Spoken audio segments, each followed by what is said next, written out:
All right, let's get caught up on NFL free agency. A lot of moves going down, whether it be a trade or just pure signings. Also, some guys getting franchise tag like T. Higgins and the Bengals.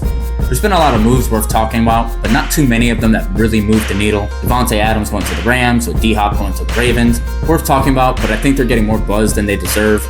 Both guys with gas in the tank, but I think the return there is a little overstated. Then you got some of those lower tier quarterback moves like Justin Fields to the Jets. Not a bad situation for him. At least he gets a chance to start.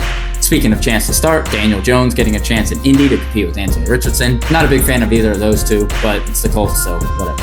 Jonathan Allen to the Vikings, Carlton Davis to the Patriots, both some good defensive moves for those teams. You got Geno Smith leaving Seattle to go to the Raiders, with Sam Darnold taking over in Seattle for Minnesota. That leaves space for Minnesota to bring in somebody like Aaron Rodgers. A lot of rumors there, with J.J. McCarthy coming back from injury. Brett Favre really pushing for that move for Aaron. A lot of potential for the team. Don't really think Aaron will take them anywhere. I think the bigger moves were some of the early ones, with Deebo Samuel going to Washington. That's going to help a lot for Jaden Daniels, as well as DK Metcalf going to the Steelers, which I hate as a Bengals fan, but still great position for him to be in.